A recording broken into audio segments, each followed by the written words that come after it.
Vous savez filmer avec votre caméra, vous connaissez tous les paramètres, le menu sur le bout des doigts, ou peut-être que vous ne savez rien de tout ça. Vous vous sentez sûrement bloqué par toute cette technique, ou alors vous n'avez pas de structure narrative. Maîtriser les réglages caméra et filmer ne sont que quelques ingrédients pour réussir à aller plus loin. Lorsque vous regardez un film, est-ce que vous trouvez que c'est simplement un enchaînement de plans, bien retouchés, qui ne raconte rien? Bien sûr que non. Et malheureusement, beaucoup pensent qu'une vidéo cinématographique repose seulement sur la retouche pour avoir ce rendu. Si vous pensez comme ça, alors vous n'avez vu que la partie visible de l'iceberg. On ne vous a pas montré ce qui fait réellement la différence. Et comme pour l'iceberg, la partie non visible est bien plus importante. Ne pas se concentrer sur ça donne ce qu'on peut appeler des vidéos plates. Elles ne racontent rien, elles n'ont pas de rythme émotionnel et elles n'ont pas de structure en amont.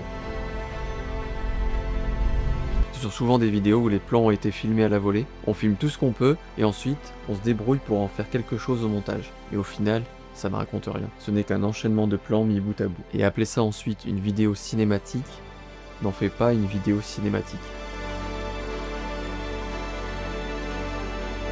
C'est pour ça qu'aujourd'hui je veux que vous compreniez ce qui fait vraiment qu'une vidéo est cinématographique. Et je vais insister sur le mot cinématographique. Au cinéma, les meilleurs films racontent une histoire et transmettent les émotions à travers chaque plan.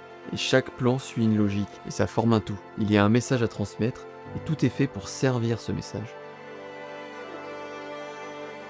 Le cadrage est un serviteur, le son est un serviteur, les acteurs sont des serviteurs, l'étalonnage des couleurs est un serviteur, même l'éclairage est un serviteur. Si vous comprenez qu'ils doivent servir ensemble le message et l'émotion, alors vos vidéos seront totalement différentes d'avant.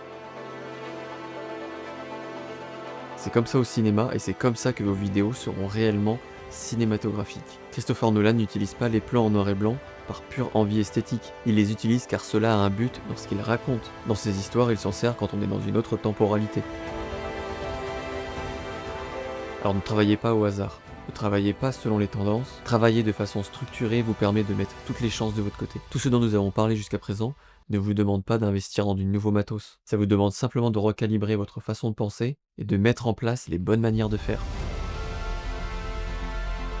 Et on en vient au montage vidéo narratif, qui est la méthode que j'utilise personnellement et qui m'a permis de faire de bien meilleures vidéos que celles que je faisais au début. La méthode, pour faire simple, vous faites votre montage en construisant un storyboard cohérent et puissant, où tout sert le message, et vous assemblez tout ça sur votre logiciel. En faisant comme ça, tout est cohérent et c'est plus puissant. Si vous souhaitez en savoir davantage sur cette méthode pour la maîtriser et en tirer profit, j'ai créé une formation dans laquelle vous devez mettre ça en pratique. Le lien est en description de cette vidéo. Vous pouvez aussi aller voir les 7 conseils des plus grands monteurs de films. Le lien est aussi en description. Alors pour tous ceux qui passeront à l'action, je vous retrouve de l'autre côté. Ciao.